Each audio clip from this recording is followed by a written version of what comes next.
We are live. Welcome, everybody, to our continuing series where we talk to reporters, writers, professors on the left and on the right, schools in the Midwest, South, North, East, and West of America. And we try to find out what the status is with political polarization here in America, what facts are known, what facts are not known, by bringing interviews with the experts and the people on the ground directly to you. With us today is my privilege to have Professor Hyrum. He's at the Department of History, Geography, and Political Science at BYU, Idaho. Hyrum Lewis graduated from Brigham Young University with a bachelor's degree in accounting. He followed up with a second degree in history. His graduate studies took him to the University of Southern California, where he earned a master's degree and doctorate degree in history. I also went to USC, fight on. Dr. Lewis taught history courses at Skidmore College in New York, and as a visiting scholar at Stanford University, he currently serves in the Department of History, Geography, and Political Science at BYU, Idaho. In addition to writing American history textbooks, Dr. Lewis has published articles for the Wall Street Journal, Quillette, Real Clear Politics, and the Washington Examiner. He's also co-authored the book, The Myth of the Left and Right, at Oxford University Press. We'll be looking into that today. This is the book, The Myth of the Left and Right, How Political Spectrum Misleads and Harms America. The professor has also been on C-SPAN Book TV. He's written numerous articles, also for Heterodox Academy. That's a place where I got a lot of the interviewees for this series. And he's been helping out young students understand current American politics by offering his perspective on politics. Professor, did I get anything wrong with your background? Is there something we need to correct? No, looks good. Thanks for the kind words. Okay. As I told him, everyone owns their bio. Well, let's get into the meat and potatoes. What is the myth of the left and the right? What are you talking about? And also, if you could also answer the question, both as a professor and also as an American citizen, why did you write this book? Why was this a relevant topic? Why did you think a book needed to be written on it? This was written the last couple of years. Are you noticing things? So what is the book about, and what prompted you to write it at this time?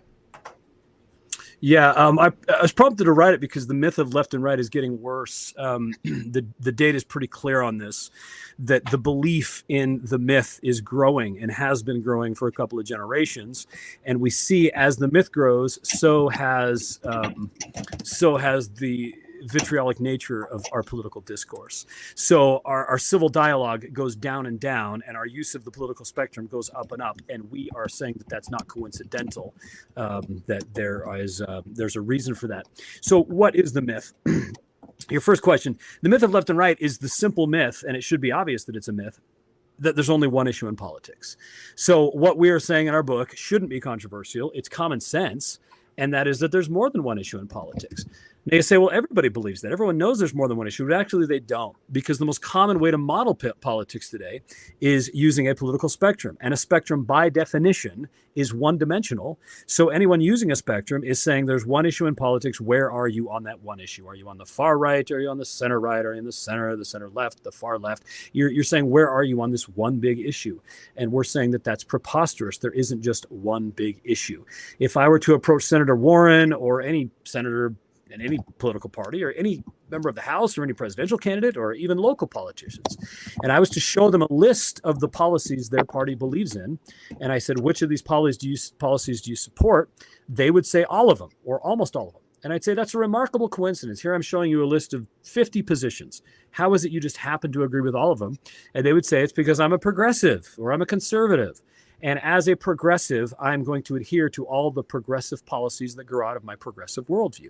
So they subscribe to the myth. They're saying there's just one issue in politics. You're either on the right or the left of that one big issue. And the stance you take on the one big issue leads you to a collection of little issues. So the big issue is you are either left or right. And once you pick that, it leads you to an opinion on a variety of issues. Correct. That's the myth. Okay. A lot of people are operating with that. People at the Democratic Party, people at the Republican Party. most news channels and a lot of professors have said that this is, broken up into these two categories. So let me ask you, if these are fake differences, why are we compelled by them? Yeah. So the reason we're compelled by them is because it's like the four humors theory of disease. There were things that were explained by the four humors theory. So if you approached a patient and you saw that their skin was red and that they were warm, you concluded they had too much blood, so you cut them open, and they usually got better. And you said, there's a correlation between slicing you open and getting better. So there is a correlation between different positions. So people are deluded into thinking there's just one big issue. So for instance, if I ask you what's your position on abortion, and you say I'm pro-life, I don't think abortion should be legal in most cases, then I can know with more than 50-50 certainty what your view is on immigration. You're probably more of a restrictionist. I can know with better than 50% certainty what your position is on vaccines. You're more likely than the average person to be against vaccines. I can also know what your view is with better than 50% certainty on taxes. You're probably in favor of tax cuts more than the average person. So anyway, these things do correlate. So the reason people believe in the myth of left and right is because of that correlation. Or at least that's one of the reasons. They see these things correlating and they say, well, what does abortion have to do with taxes, have to do with vaccines, have to do with the war in Iraq, have to do with all these other issues? If they're correlating, then there must be something behind it. There must be a philosophical worldview called conservatism that connects your view on vaccines, abortion, Iraq, and all these kinds of things. Okay. And there must be a worldview called progressivism that connects all those views in the opposite way. So the correlation is leading people to believe in one big issue behind all the multiplicity of issues. And that's why they find the political spectrum useful, is because they say if there really is just one big issue and there's just one issue, you're either in favor of change and you're a progressive, or you're against change and you're a conservative, and all the issue positions grow out of those two, then placing people on a spectrum is useful to model where they are on that one big issue. So the myth of left and right leads people to place people on a spectrum under the assumption that we're dealing with one issue in politics. And it's also popular because it's so simple. It makes politics about one thing. I mean, who doesn't want politics to be that simple? Right. If I'm approaching politics, I could confront the reality that it's really complicated, and getting at the answers is really complicated, and knowing what the right tax rate should be is really complicated. And abortion is a complicated issue that has to weigh the life of an unborn child against the rights of the mother and a woman's bodily autonomy. Both of them are very important values. I mean, it's complicated, but the political spectrum says, no, it's not. There's just one. And if you are a good person, you're in favor of social justice. Therefore you have prepackaged answers to everything, and you don't have to think. Congratulations. You don't have to think. You just have to swallow hook, line, and sinker everything called progressive, because we already know they're correct, because there's just one issue and you've taken the right side of the one issue. It's so self-flattering. It's so easy, and it explains that correlation. And so people are very eager to adopt this model for those reasons. Okay. Well, before you answer that question, the big question I want to ask, so what is the truth? We've talked about what the myth is. We've talked about what people is. What is the truth about the range? Before you answer that, I do want to point out that for whatever reason, a lot of surveys have shown that if you do meet someone and they call themselves a Republican, there's a pretty good chance they're going to line up on a certain variety of issues. And if you do meet somebody who calls themselves a progressive, there's a pretty good chance that they're going to line up on some issues. Now, I've seen a debate on, do people naturally feel that, or are they following cues from elites in order to fit into a group, and then they just embody that at a subconscious level? That's a debate. But there does seem to be, right or wrong, good or bad, if people are trained to do this or naturally came to this, some sort of divide. So if that's the case, what is the truth? You're saying there's a myth between the left and the right. It's not easily cemented or focused around one particular issue. This idea of everybody's on a spectrum, neatly divided, doesn't make sense. What is the truth? So the truth is, a better model than saying these issue positions correlate. So you said, if I know somebody calls themselves a progressive, I can guess with better than 50% certainty where they are on all these issues. So the standard interpretation is there's one issue underlying all these issues, or one big worldview. The better explanation is tribalism. That we humans we're social beings, and we take our cues from our tribes. So, for instance, let's say, and we're not saying this is one of the biggest misinterpretations of our theory. We're not saying that nobody has any principles or that nobody is philosophical in politics. We're simply saying that tribalism explains the correlation between unrelated issues. So maybe you're a free market person. Maybe you really do have strong Milton Friedman philosophical reasons for believing that markets is a better way to distribute goods and to allocate resources than governments. You think, you're Hayekian or whatever, and that the information or the incentives and all these kinds of things. That's fine. That you can totally have philosophical reasons to do that. But what does that have to do with your view on abortion? We're saying nothing. So why is somebody who's in favor of free markets also more likely to be pro-life on abortion? We say that's because of tribalism. Once you believe in free markets, then you start tuning into Republican media centers, you start listening to and reading the Wall Street Journal editorial page. And so then you start getting your other views as a matter of socialization, even though there is no natural connection. The standard view among political scientists and historians is that there is a natural connection, that there's one big issue and your view on change connects your view on abortion and your view on markets. We're saying that's not true. They are unrelated. And the only reason they appear to be related is because tribal conformity creates a correlation between those two. So the falsehood is that we're dealing with a spectrum of one issue. The truth is that we have two political parties and their baskets. And so it's like baskets of groceries. You could go to the grocery store and they could be standing out in front with two baskets and saying, sorry, we don't let you go in and pick your own products. You have to pick one of the two baskets. Well, darn. What are you going to do then? Well, the rational person, rational person will look and say, I like more of what basket A has than basket B. That's fine. That's rational. So if Marcus goes to the voting booth and says, look, they're presenting with two baskets, Republican, Democrat. The rational thing to do is to say, I prefer what the Democrats have slightly to what the Republicans have, or vice versa. I don't care. Right. The irrational thing to do is to say, no. Everything in this basket, everything in this grocery basket is better than everything in that basket because it's all philosophically connected. That's not true. But that's what people are saying with the myth of left and right. They're trying to justify their purchase. Instead of saying, yeah, I bought a bunch of bad stuff because I had to buy the basket. So I bought the Republican basket and darn it, I don't like this whole vaccine thing or I don't like this whole abortion thing, but darn it, I like the tax cuts. Instead of saying that, no, I'm not a sucker.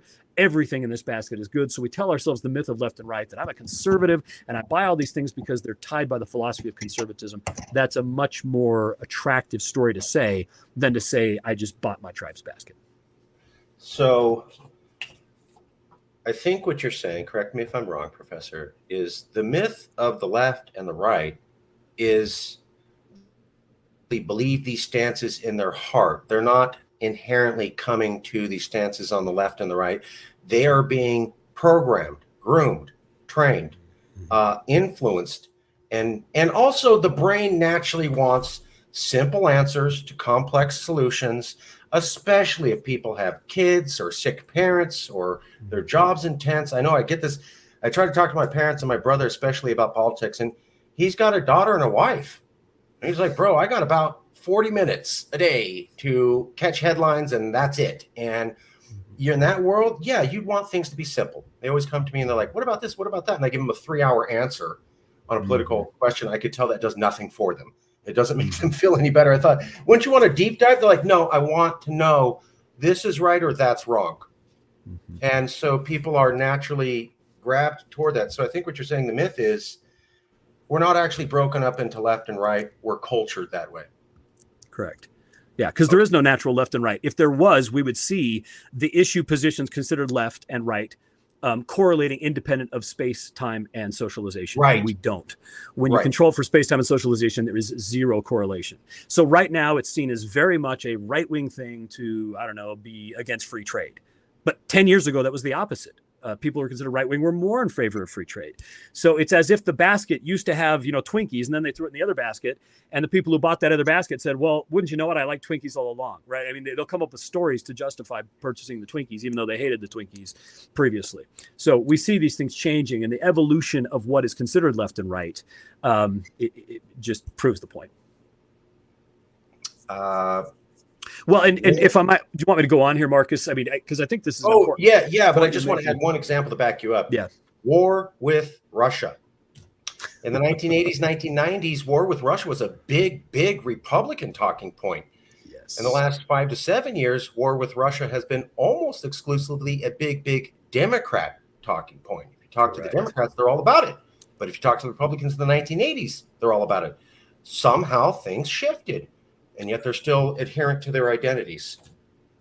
And if there was an inherent something that meant there's one issue and you either like to conserve or change, and people who like to conserve are going to be against Russia for whatever reason. Ronald Reagan, this anti-Russia guy, he was on the far right. Well, then why are they not anti-Russia now? It doesn't make any sense. Yes. A conservative believes in free markets, therefore they like free trade. Really? So how come they're against free trade now? And they'll cook up stories ex post and say, well, they're trying to conserve American jobs and American industry. But you can create a story of conserving to justify any set of policies, right? I mean, you tell me everything that progressives currently believe, and I can make up a story showing how those policies are actually conservative. Oh, the environment. They want to conserve the environment. They want to conserve the planet's temperature. What is more conservative than that? They want to conserve America's tradition of equality by redistributing wealth. Of course, conservatives want higher taxes and more redistribution. You can make up a conservative story to justify any basket of positions, and we know you can because everybody has. What is considered conservative today is totally different than what was considered 10 years ago, 20 years ago, 100 years ago. It keeps changing, and so we know there is nothing intrinsic behind it, that these policies aren't inherently connected because they haven't been connected over the course of history. And if that's not enough, you can look at survey data. You ask people what their positions on politics are, and you find a direct correlation between socialization and those correlations. So I talked about how there is a slight correlation, your view on, say, redistribution of wealth and your view on abortion. There's a very slight correlation. If I know what you think about abortion, I can know with a little better than 50% certainty that if you're pro-life, you're also going to be in favor of tax cuts for the rich. You're more likely to be than the average person anyway. Right. So there is that little bit of a correlation, but it's very small. And that correlation only exists among college-educated whites, which is quite remarkable. So what explains that correlation? Well, they found that what explains that correlation is socialization, because as they give out the surveys and so forth, you find that correlation doesn't exist among people who haven't been socialized into the left-right way of thinking. If you just give it to somebody who doesn't follow politics very much, doesn't know what's considered left and right, doesn't care, and just thinks through the issues, then they're going to be all over the place. But somebody who watches Fox News constantly, somebody who's always on social media, getting in political fights, they're going to be very tightly correlated. Why the difference? Because socialization explains it. I think that's pretty much a slam dunk. They've done a number of laboratory studies done in Provo, these two guys, Barber and Pope. They brought in a whole bunch of self-described conservatives into a room, and they gave these conservatives a questionnaire. And it said on the top, Donald Trump wants to increase the minimum wage. What do you think we should do? And those conservatives who were primed with that overwhelmingly believed in raising the minimum wage. Then they brought conservatives into the room, and they gave them a prime that said, Donald Trump wants to decrease the minimum wage. What do you think we ought to do? And they overwhelmingly wanted to decrease it. So whether conservatives wanted to decrease or increase the minimum wage was entirely a function of tribal cues. If indeed the political scientists and philosophers were right that conservatism is a philosophy, and that philosophy leads you to think through the issues and come to a position on the minimum wage, on the war in Iraq, and all these kinds of things because of your philosophy, we would not see this. Our theory says that rather it's tribal cues which leads people to adopt their politics, and that's what the laboratory evidence shows, is that people are very swayed by those tribal cues, and that can explain the correlation between these unrelated issues. So the name of the study, for everybody who wants to know, it's by Jeremy Pope. I'm not sure the first guy's first name, Barber, does Trump ideology, or you could look for the interview we did with Jeremy Pope on that study here, and you don't have to read the study. It's up to you, whatever you want to do. So you can just keep watching the show, subscribe, tell your friends, or do the research on your own, whatever you want. Okay, tribalism. It's making us this way. And once more, to back you up, I have talked to numerous conservatives and numerous liberals, and everyone has agreed John Kennedy would not be elected by liberals or Democrats today, and Ronald Reagan would not be elected by Republicans today. They were very famous in their time, but Kennedy was a big war hawk, not popular. Reagan did things like give money back to the Japanese who were interned and started an environmental review agency, not popular. But when he did it, it was cool. Also, we look at the border wall. A year ago, the Democrats said it was racist and white supremacist to be interested in the border wall and immigration reform and stopping it. Now Joe Biden and Kamala Harris are saying that's our issue, and it's these backwards Republicans that are preventing us from doing this, and we Democrats have always wanted this. And apparently, I guess if you watch the DNC, they forgot about the last 8 years, because I remember when Donald Trump pushed those issues and we were told that was white supremacy and racism. And now the Democrats and Biden and Harris are pushing it. It doesn't mean that anymore. So absolutely. And that happened in the last 6 months. So big changes. Okay, so let me ask the hard questions now. We've been socialized to do this. We now have a president who says, I doubt if your president was elected. That was Trump to Biden.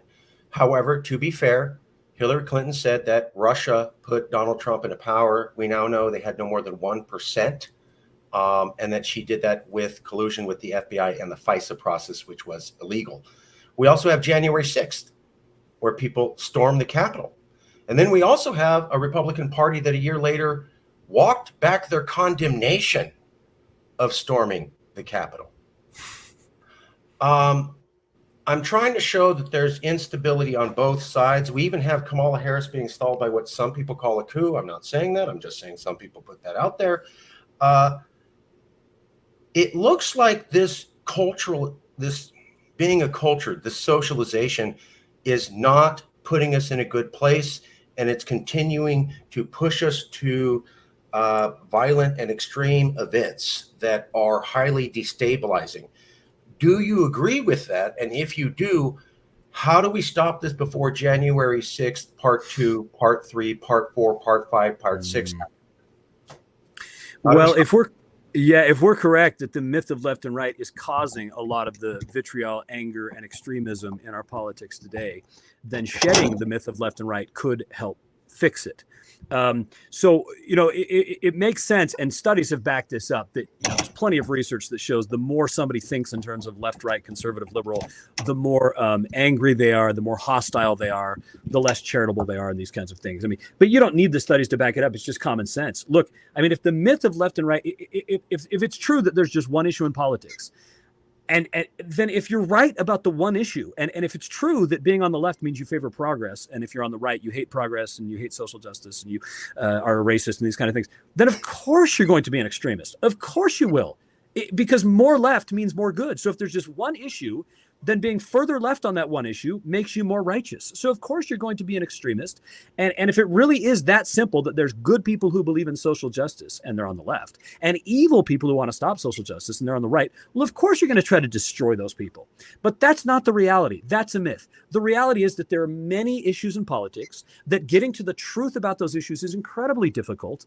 And you have to consider the evidence and the logic and many sources, and it's hard. And so somebody who disagrees with you, it's not because they're stupid. It's not because they're evil.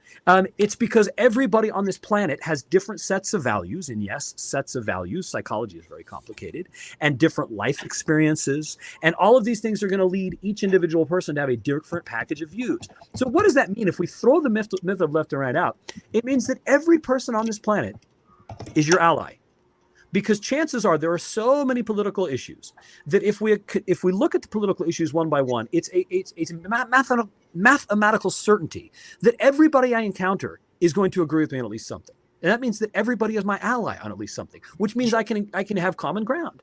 So if I'm talking to somebody out there and I don't know who they are, it turns out, hey, maybe we agree on abortion. Maybe we don't agree on the border. Maybe we don't agree on vaccines. But we have that point of common ground. So they're not my enemy. There's somebody who is agreeing with me. And then on the points of disagreement, it become a dialogic partnership where we can talk through these things through logic and evidence. But notice how that's going to get shut down by the myth of left and right. No, right. You aren't my partner. And if you disagree with me on even one thing, that means you're wrong about the one big issue. You're on the other side, and therefore a fascist, a communist, or whatever these silly epithets that are substitutes for political discourse today I want to throw out.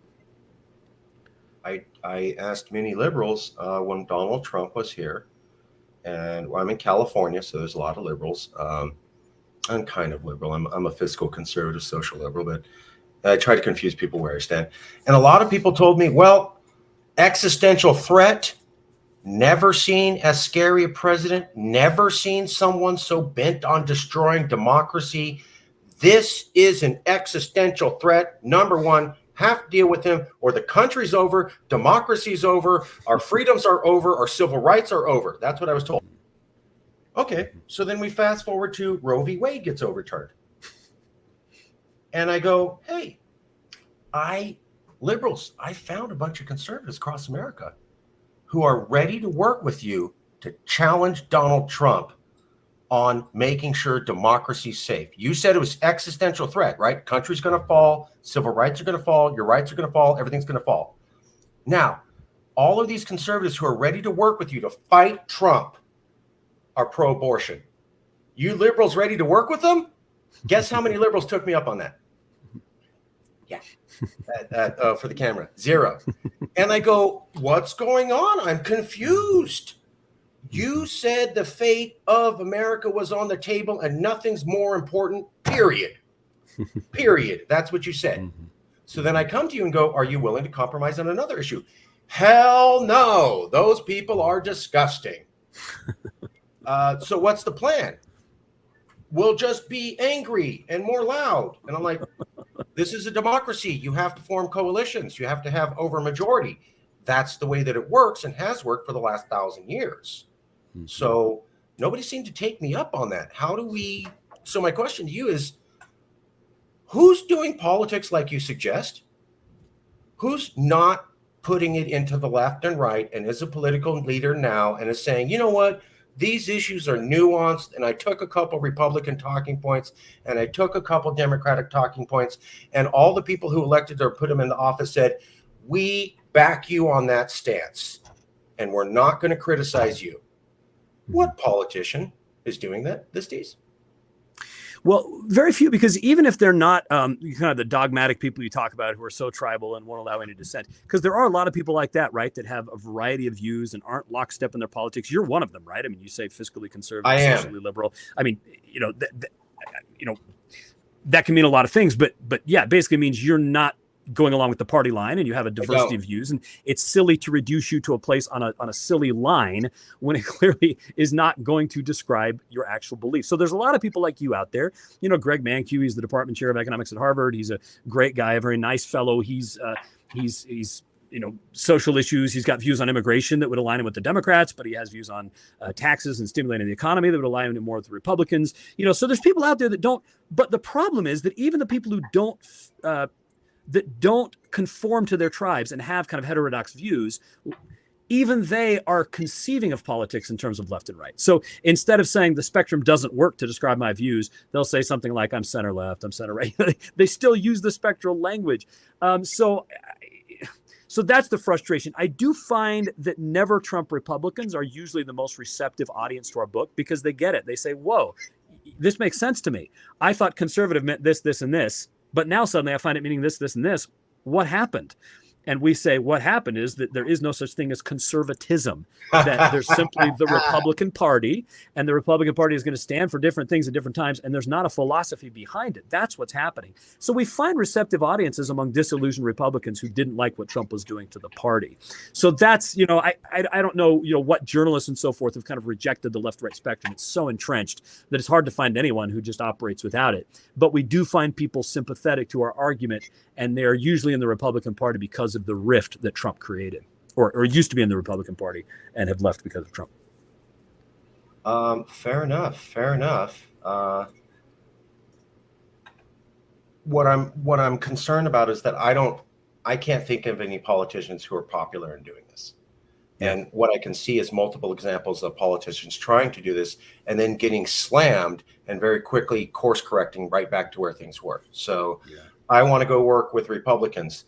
Why do you want to do that, Joe Biden? Because you're a racist and like white supremacy? Oh, okay. Donald Trump, I'd like to work with some Democrats. Why do you want to do that, Trump? Because you're not willing to take on the government and bring, reform to, et cetera. So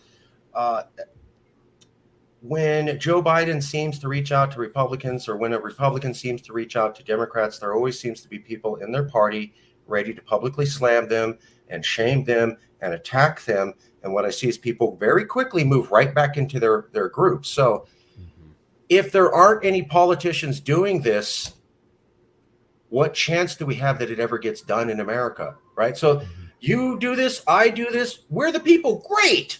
None of us ever get elected to office. How do we make this happen? Yeah, so I think the important thing here is to diagnose the problem, and that is the party incentives are very perverse. So if you think about it, one of the reasons the myth of left and right is so entrenched is not just because it's simple. It's not just because individuals have an incentive to believe it because they don't have to think and it makes them righteous, but the parties want to perpetuate this myth. Look, if you got a fundraising letter from the Democratic Party saying, dear Marcus, donate to our party. We stand for a whole bunch of things, some of them good, some of them bad, but we hope you agree with enough of them to donate. Please send us some money. You're much less likely to donate than if you get a letter from them saying, Marcus, we stand for social justice and the forces of right-wing fascism are threatening the country. Please donate. You're much more likely to donate under the latter perspective. So the parties want to perpetuate the myth of left and right because it says not that our party is a basket of some good and some bad things, but that there's a philosophy of conservatism.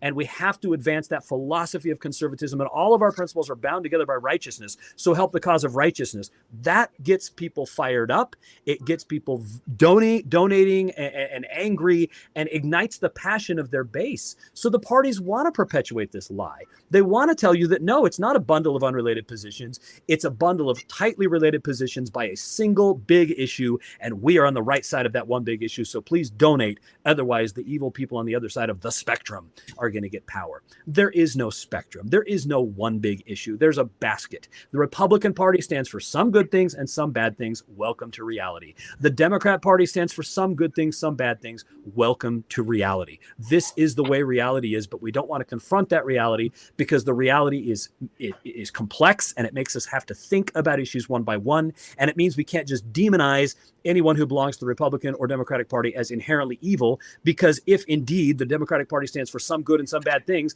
then it means those people believe some good things, and then our tribal instincts and the dopamine hit we get by hating them are not going to chime in. So the myth of left and right serves a lot of functions. It serves psychological functions. It serves simplifying functions. It has some imperfect explanatory functions, but it also serves party functions. So the parties have every incentive in the world to perpetuate this lie. You have Citizens United, I believe, by the Supreme Court during the time of Barack Obama, the presidency, when things were still working, before people ever knew Trump was going to come and destroy the government and make everything not work. And they said, go ahead and dump unlimited money into financing campaigns as much as you want.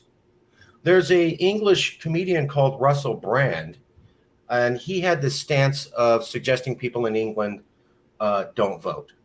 And people thought that was radical and crazy. So he came to America and they were interviewing him and they go, Russell, isn't that crazy to say don't vote? Why are you saying such a crazy thing? And he goes, why are you believing that your system has a democracy? Both of your parties will tell you, we can't win unless we have more money than them. You must donate. We must have money. You must fundraise. They constantly talk about how much they're raising. So it's not about issues. It's not about right. They straight up tell you it's about who has more cash. And you're saying the best democratic ideas rise to the top in that sort of system? Mm-hmm. So you just described, Professor, brilliantly, the way the system now rewards people for doing extreme things, for staying in party line. That's how we get money. If I get more money, I beat you, period. Mm-hmm. There's a thing called primary, where I don't like you, so I will say, you better do what I say, or I'll put 4 times the amount of cash into a primary opponent against you just to knock you out of the race.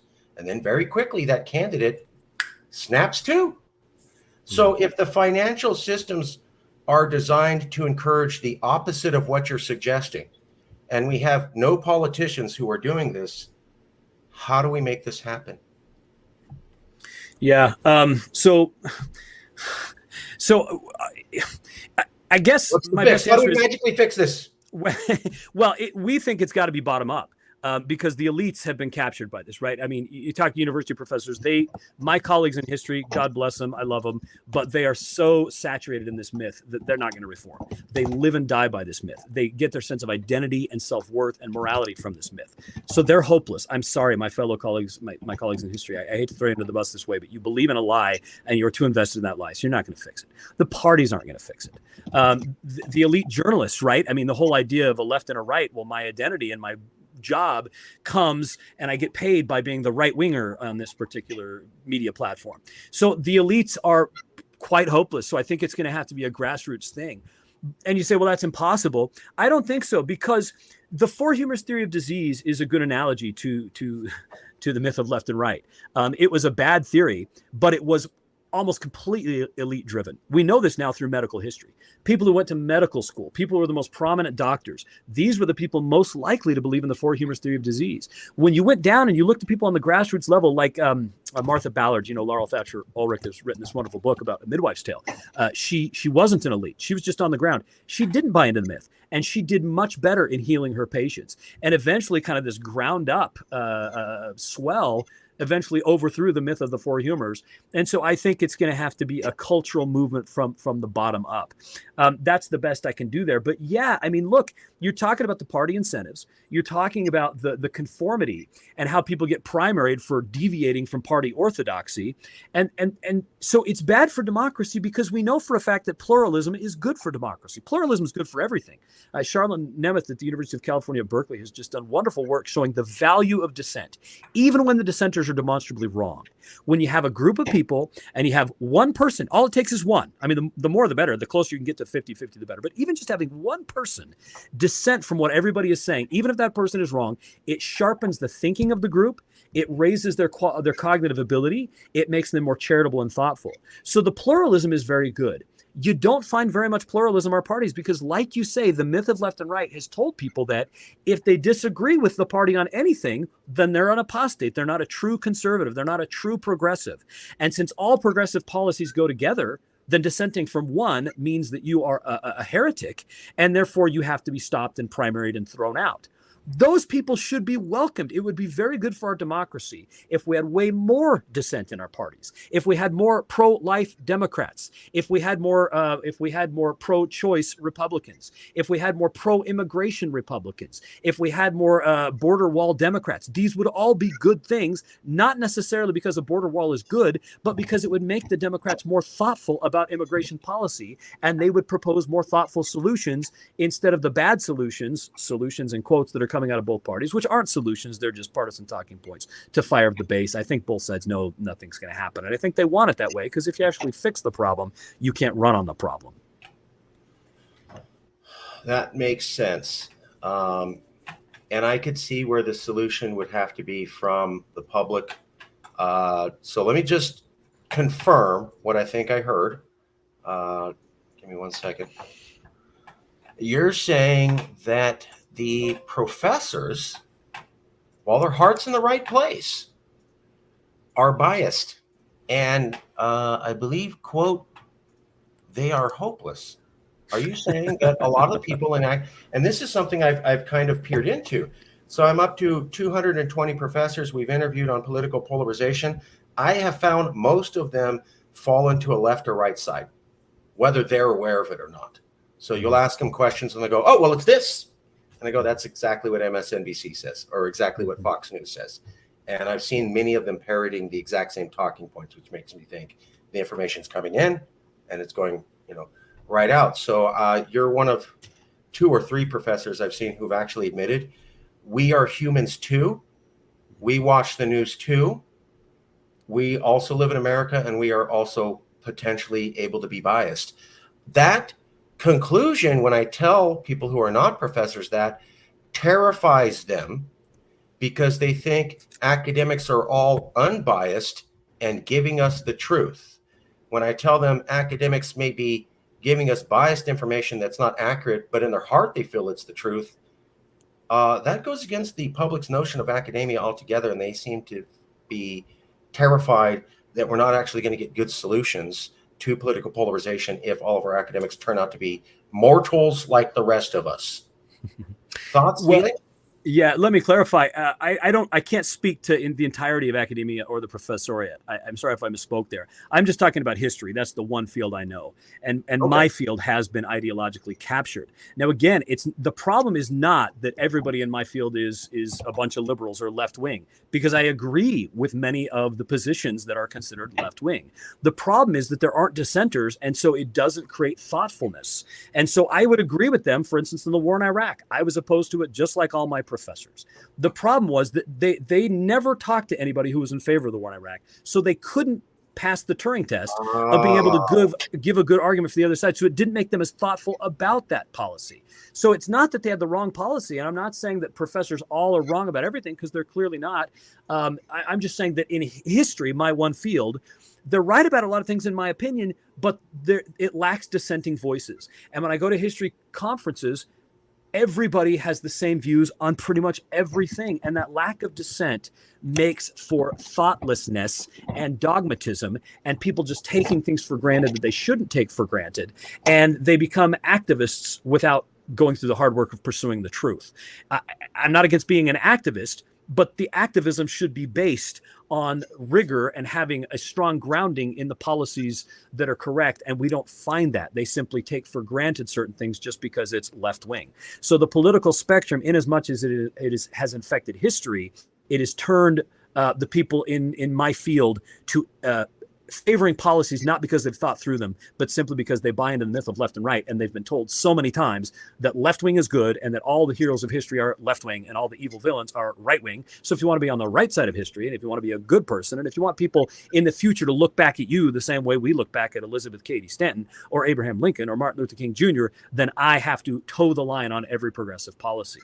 The myth of left and right is telling them that. And so you find very little dissent. And if anybody says, well, let's think about affirmative action a little bit, they're branded a racist, a right-winger, and run out of town, because that is an opinion that is considered right-wing, and it puts you on the bad side. If we didn't think in terms of good sides and bad sides, but pursuing truth, and we thought about issues in a granular way, then it would be about evidence and logic rather than a ridiculous imaginary line, this political spectrum. But unfortunately, the myth of left and right has very much captured my field to its great detriment. And I don't blame people for not trusting a lot of the scholarship that comes out of history departments, because it's not that people are biased, but there's things that we can do to be less biased. And one of those things we can do is get rid of the political spectrum. And yet my colleagues have swallowed it whole, and that has made them more biased than they would otherwise be.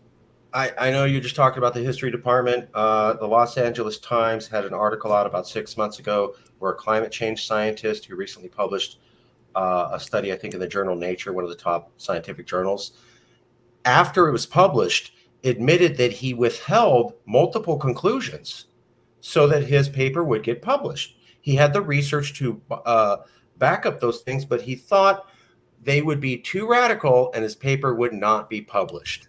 So he specifically censored himself and limited the amount of information and insight he could provide to the public so that he could even get published at all. He published that. It came out in LA Times. Of course, that man was immediately attacked. But I've talked to a couple other professors, at least two conservative professors, who have told me, you have to censor the thesis you submit or it doesn't get published. I've also talked to three different liberal professors who said, yes, I'm a liberal, but I've seen that and that's wrong. So I've seen three liberal professors in political science and two conservative professors in political science who are backing up and saying they saw the exact same thing you are in history. So I don't know how spread this is across academia. I'm only getting little data points, but I'm a person who believes in the cockroach theory. If you see one, okay. You see two, there's 1,000 behind the wall. Okay. So just because you see two doesn't mean there's just two. That's not how it works. There's 1,000, and that's why you see two. So how do we, and to talk about bias, well, let me show you this real quick. So this was the four humors theory you were talking about, just for everybody to follow along. And this was a theory pushed by the elites, which was incorrect. Is that right? That's the story? Exactly. Okay. And then this was that study by Jeremy C. Pope, does party trump ideology, disentangling party and ideology in America. There's a thing called the Durham Report. Have you ever heard of the Durham Report? Oh, remind me. Okay, Durham, Durham. So it was made by John Durham. John Durham was worked for the Justice Department, and he investigated the 2016 allegations that Russia put Donald Trump into the presidency, and found them not to be true, and found that Hillary Clinton abused the FISA warrant process with the FBI. Now, I have brought that up to many professors, and they'll say, I haven't heard of it. And then they start to look at me like I'm spreading a conspiracy theory.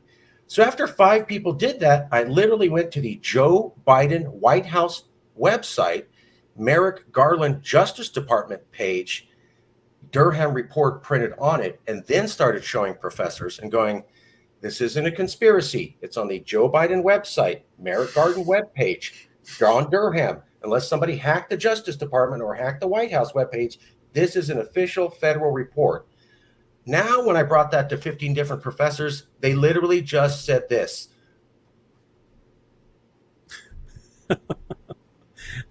It went dead silent. Yeah. So it was a conspiracy. I don't know what you're talking about. And then when I present overwhelming evidence, it was clear they hadn't heard of it. And their response was to say nothing, not even confirm it. And I'm going, unless you're saying the White House website was hacked and the Justice Department was hacked, then this is a fact. And yet a lot of people don't know about the report, and they just don't want to hear it. Look, I believe Donald Trump incited a riot on January 6th, and I think he tried to do a coup. But I also believe that the Justice Department found that Hillary Clinton abused the FISA warrant process and misabused the FBI and got people to believe in a lie so that she could win an election. And that's what the Durham report says, that's hosted on Merrick Garland's webpage and Joe Biden's website. And yet, why is it that almost nobody believes both of those things simultaneously, right? I mean, what you say, there's given the standards of logic and evidence, there's nothing precluding anyone from believing both those things. But our political spectrum lie tells us no, either they're both false or they're both true, right? I mean, or I'm sorry, one is false and one is true, or the other is false and the other is true. It gives us these false dichotomies that shut down our critical thinking. So it's tragedy what you're pointing out. I'd like to show you something, if I may, real quick. Have you heard of the Big Sort? Yeah. Is the Big Sort real? So if you mean by the Big Sort, the kind of tendency for people to sort themselves into neighborhoods and things like that and disassociate with people who disagree with them. Is that what you're talking about with the Big Sort? Yes, sir. Yes, Professor. Yeah, it is. And we think that the Big Sort is a result of the lie. So notice, for instance, that today interracial marriage is up, which is very good, right? Mm-hmm. I'm interracial. Love it. Terrific. Yeah. So this is a great thing that 60 years ago, there was a big prejudice against interracial marriage. That's mostly gone now. But there is now a prejudice against inter-party marriage. And Democrats are very disappointed if their children choose to marry a Republican and vice versa. Now, why would that have increased? Again, we say it's because of the myth of left and right. Under the old view in the 1950s, people didn't think as much in terms of left and right. And they said, oh, there's Eisenhower and he believes these things. And there's Stevenson, he believes in these things. And there's a lot of overlap between the two. But gee, I prefer Eisenhower to Stevenson. But if somebody voted for Stevenson, that doesn't make them an evil person because we probably agree on a lot of things, right? Yeah. That was the view. So if my kid wanted to marry a Democrat, that's fine because Democrats believe a lot of good things too. But the myth of left and right tells them, no. Being a Democrat means you have an evil philosophy and you're an evil person. So if your child wants to marry a Democrat and you're a Republican, well, then your child is marrying an evil person. The myth of left and right has created the Big Sort. I don't want to live by evil people. And if being a Republican makes you evil, then I don't want to live by a Republican. If a Republican is evil, then I don't want to hire a Republican. 50 years ago, somebody's application comes across your desk and it says Republican, you're a Democrat. You're like, so what? Even though they're Republican, I'm sure they're a good person. And I'm sure I would agree with them on some things of politics because the parties are just baskets. And I agree with the Democrats on more things, but there's some things the Republicans get right. And so what about party? Big deal. But today they say, no. no. The fact that they're a Republican means that they don't like social justice, that there's one big issue and they're on the wrong side of that one big issue. That means that they're an evil person, and therefore I should discriminate against them. So discriminatory hiring against people for political partisan affiliation has gone way up. This is tragic. So we think we're making all this progress in society, and in some realms we are, such as racial discrimination. Thankfully, that's down. But partisan discrimination is up, and that's ugly in its own way, too. We were talking about how the solution has to come from the bottom up, the people. But now we're talking about how the people don't like marrying across parties. But the elites are less likely to like it, right? The less socialized into politics somebody is, the more okay they are with inter-party marriage. Absolutely. But the less socialized they are into politics, there's a lot of studies saying the less concerned they are about getting involved. That because I don't follow along. Okay, well, we need you to jump in. No, it's not really my thing. That's I don't follow along. That's why I'm unbiased. And I don't want to get biased because I see how biased you guys are. So I'm going to stay on the outside because that makes me not crazy. So even though I'm unbiased, I'm the last person that's going to save you because I'm never getting involved because you all look crazy to me. How do we, again, I guess it comes back to, well, let me show you this, if I may. So this is the big sort. This is showing landslide election counties where a presidential candidate wins by 20 percentage points over the other by county. In 1992, you can see red showed counties that Republicans would win by 20 percentage points or more, meaning there's no chance to run as a Democrat. Just don't even try. Blue means landslide election counties for Democrats. Fast forward 96, 2000, 2004, 2008, 2012. Compare 1992 to 2012. Almost all the grays wiped out. NPR has done a study on this 2 years ago and said that the trend has only continued. So we're looking at a 30-year period of people segregating themselves into coalitions. Now, maybe their mind changes in the local community they're in. Maybe they leave that local community and move to a more conservative or liberal spot. It's not totally clear if it's moving or adjusting over time or a combination of the two, but it's happening.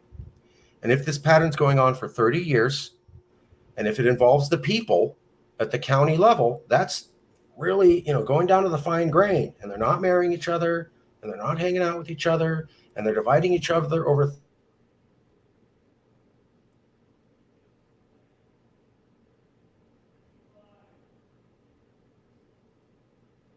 Still there, Marcus? I lost you.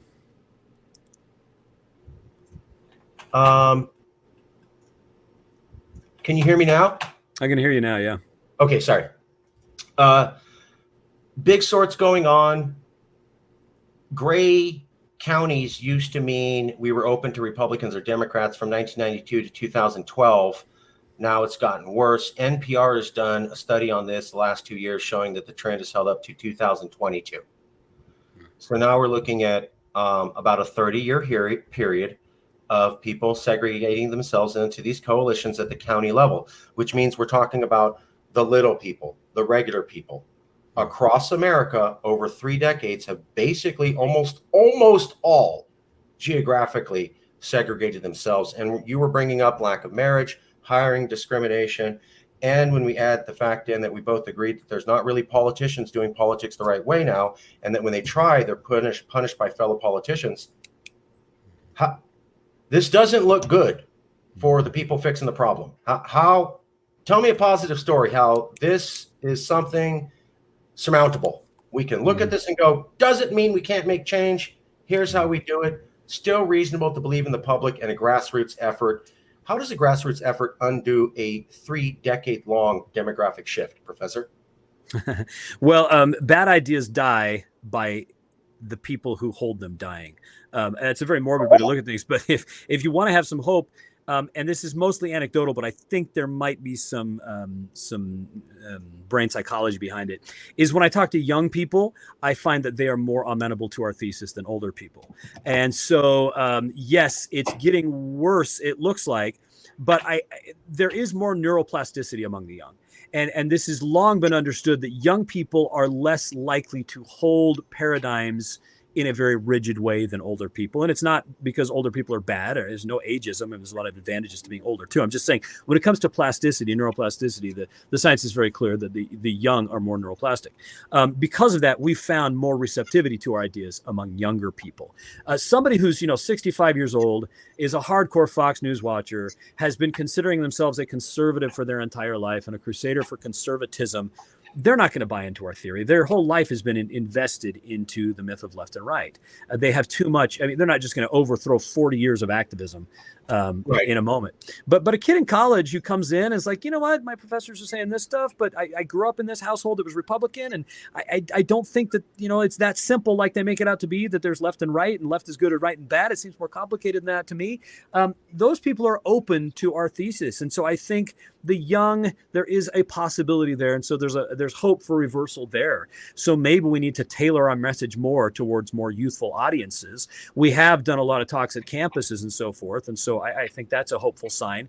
And we get pushback from older audiences, but from younger audiences, almost none. They say, yeah, your theory makes complete sense to me. It accords with my experience. And that sounds right to me. I want to know more. So, that's hopeful. I know you keep going for solutions, and I'm afraid I'm a pretty pessimistic guy, and I'm afraid our book is heavy on diagnosis and not as heavy on remedies. But having said that, I do think there's some hope. Well, I'm here to ask questions, and I'm here to find out. And we got started on this journey when Marjorie Taylor Greene issued a tweet that said, we need a national divorce on President's Day.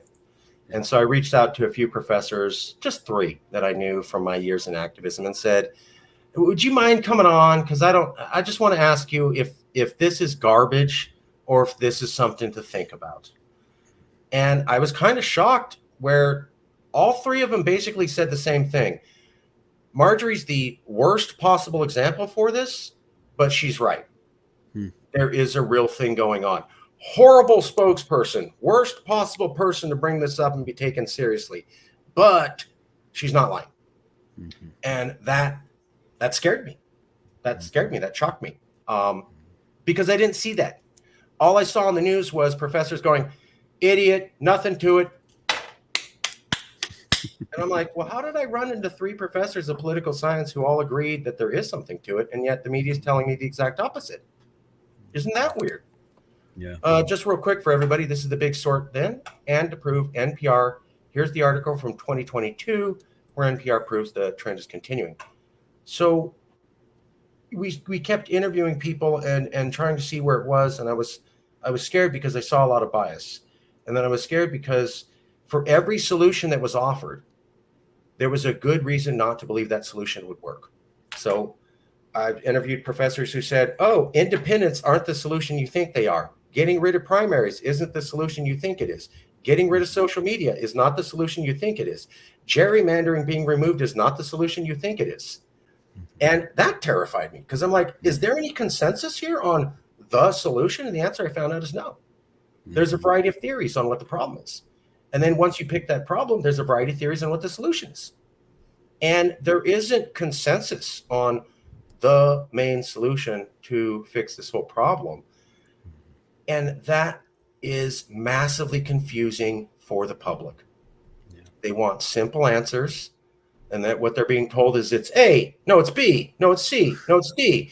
Well, these guys think it's A, but these guys think it's F, but these guys think it's B, but these guys think it's D. Okay, go vote. That's too much for the average American voter to absorb, and that's why we started. So you don't have to have the answers. I want the truth. And I appreciate you being honest by saying I'm a little bit of a pessimist. Maybe the answers aren't going to be fine. Well, and technology, I don't buy into the whole direction of history idea. I think that's one of the most dangerous ideas of our time. However, there is a direction to technology. And in as much as technology ratchets up, and in as much as technology has effects on culture and politics and economics, then there are deep forces at work that can drive things in a certain way, depending on what technology is doing. So a lot of my pessimism derives from that I think a lot of these problems are technologically driven. The media echo chamber phenomena, for instance, it's not so much a function of everybody becoming bad all at once. It's a function of media echo chambers enabling this, whereas when there was only 3 networks, the news had to be pluralistic by definition. It said, we've got an audience of people of a lot of views. We don't want to alienate them. We're trying to get market share between the other networks. So we need to try to appeal to as many demographics as we can. So let's have a pluralistic newsroom. Let's take as an objective a tone as we can. And so that kind of created more consensus among the society. But with the advent of the internet, cable TV, you have thousands of channels. And so the model, the way to get market share now, you're not competing with 3 networks. You're competing with thousands of channels and websites and these kinds of things. And so it's to supply the dopamine hit to our tribal instincts. And so the technology is driving a lot of this, and you can't undo technology. If I could make the internet disappear, I really would. As many good things as the internet has created, it's created more bad ones, in my opinion. But I can't do that. None of us can. So we have to live with those consequences, no matter how terrible.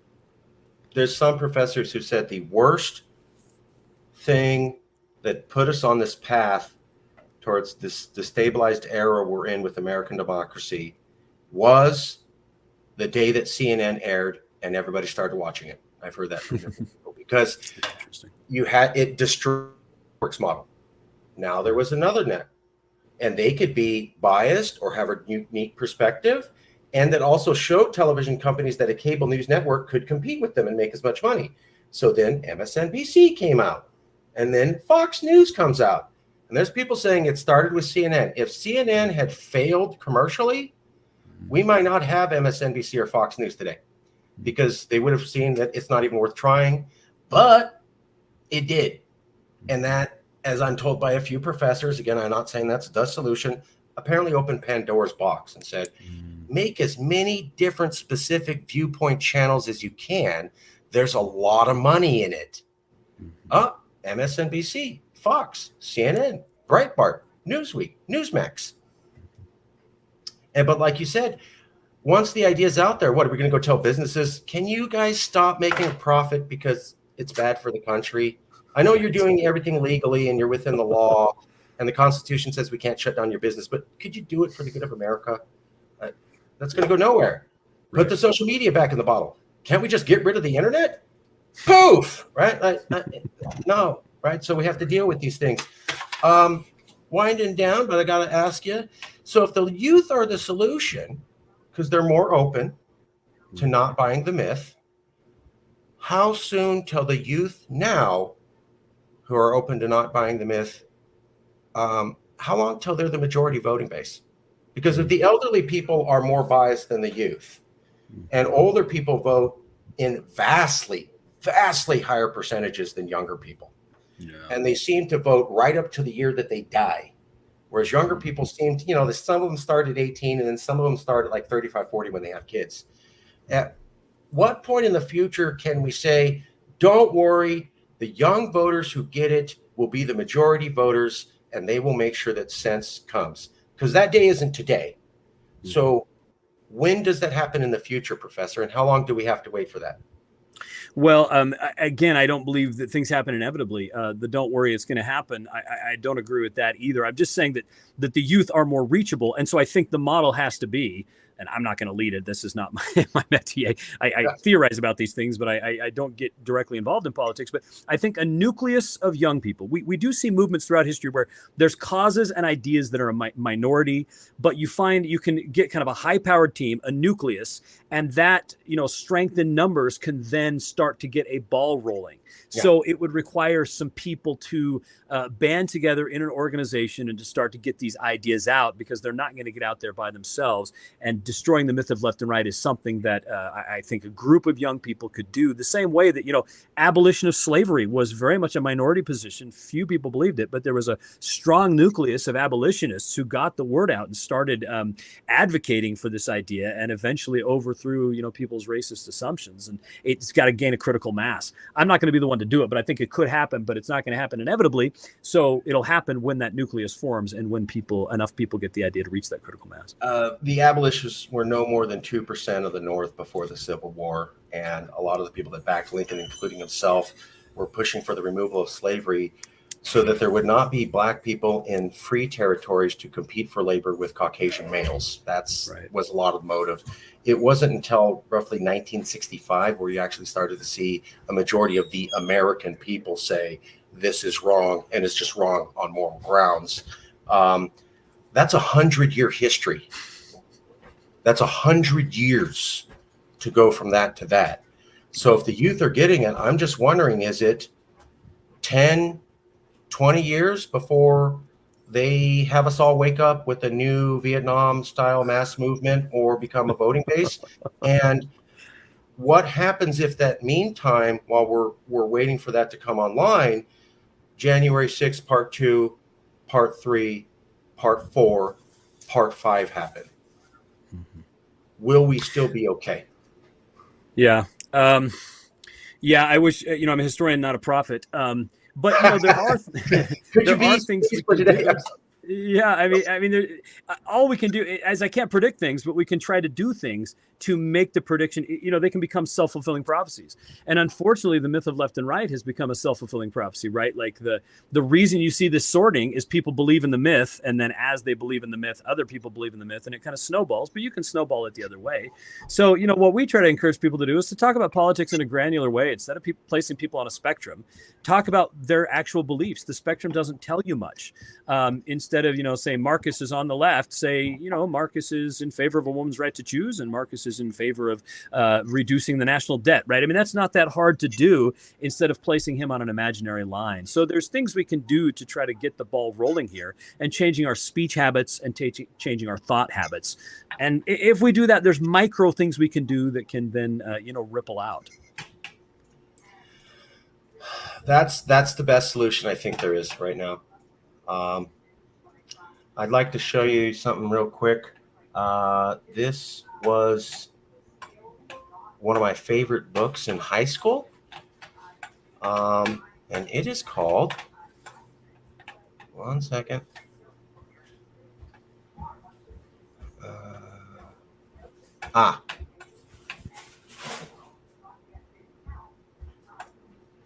Escape from Freedom.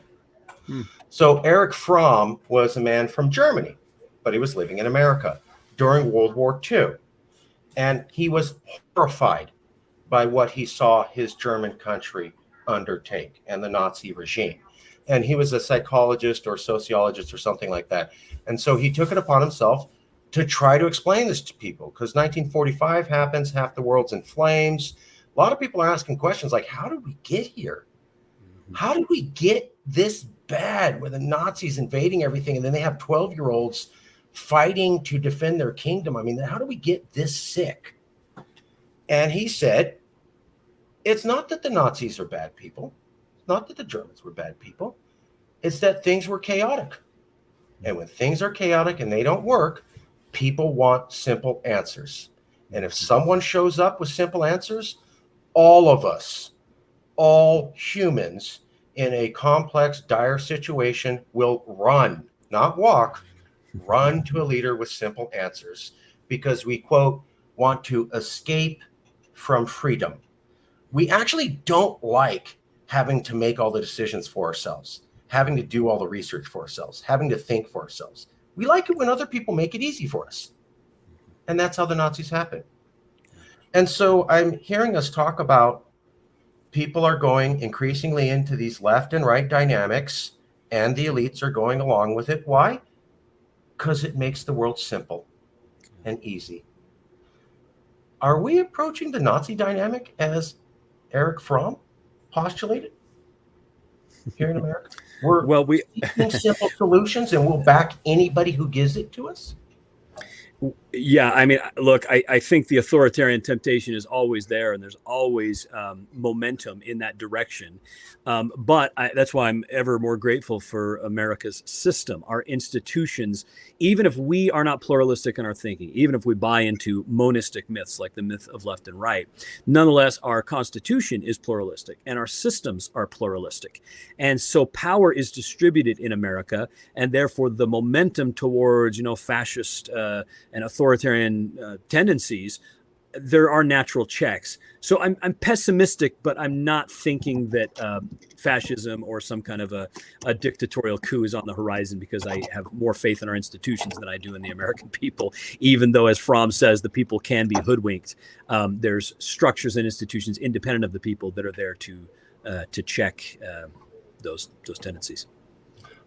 Yes, and that's the hope, right? That this works. When we look at this heavily conservative Supreme Court to a level we haven't seen since the 1970s, and that they've underdone different things based upon precedent, and when we have a Congress that has foreign leaders come to address it for foreign policy issues, which is the role of the president, it looks like things aren't working like they're exactly supposed to. And maybe that's not a good sign. Here's the last question. I've been asking everybody this. So there is a debate going on right now, and I'd like to get your take on it. It goes like this. Donald Trump uses violent language. He does. He was in a rally. He said, I hope you guys go beat that guy up. And if you want to rough up one of those lefties, I'll cover your bail money. That, of course, encourages violence and is bad and is inappropriate in politics, of course. There has been now 2 assassination attempts on Trump. Some Republicans said, well, the Democrats are using existential rhetoric language, and that too compels people to violence.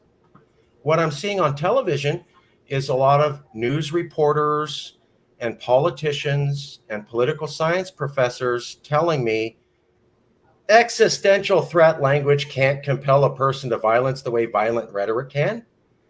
And the thing that keeps coming up to me is I've seen 30 people say that, and not one of them is a psychologist or has studied the human mind or has even written a book like you did on psychological differences. Professor, why are a bunch of non-psychologists telling me how the human brain works?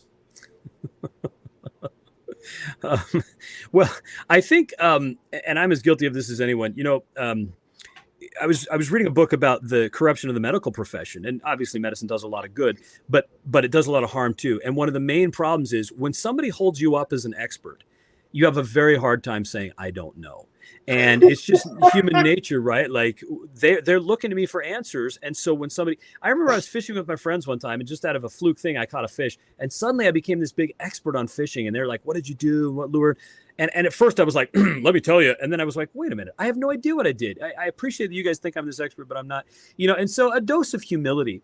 But we find, Jane Twenge has done a lot of research. She is a psychologist, and her research shows that we have Jean Twenge, Twenge.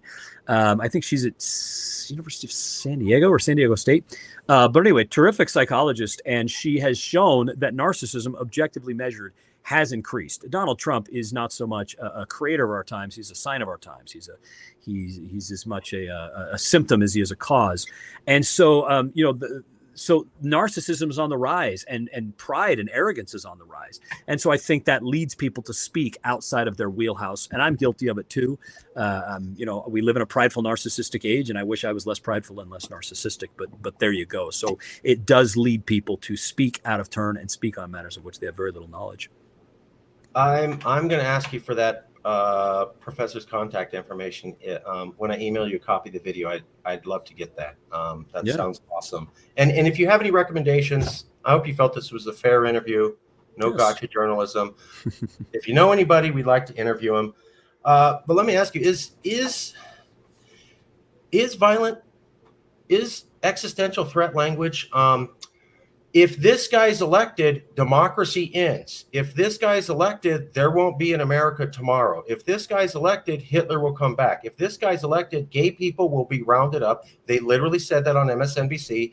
If this guy's elected, reporters like me will be shot in the streets. They literally also said that on MSNBC. And if this guy's elected, he said he'll come after us fellow politicians. So can that compel a person to violence as much as saying, I don't like those people and let's go beat them up? If he's here tomorrow, I lose so this is the example I have. You and I are sitting next to each other, and I point at a guy across the street, and I look at you and I go, I'd like to beat that guy up. I just want to go punch him. And then you and I go punch him. That's my fault. I used violent language. I encouraged you. Now, let's say you and I are sitting next to each other. Guy walks across the street. And I look at you and I go, Professor, I'm not going to tell you what to do. I don't like violent language. I'm just saying, if that guy's around tomorrow, he said he's going to murder your wife, your daughter, your father, and your grandmother. Do what you will with that information. I got to go get a Coke. Later. Or are you just going to sit there and go, oh, yeah, I'm not going to do anything. You didn't use violent language. I'm not compelled to do something. Yeah. Does that make sense to you? Yeah, it does. So you're talking about the difference between direct incitement to violence and then claiming the stakes are so high such that violence will result.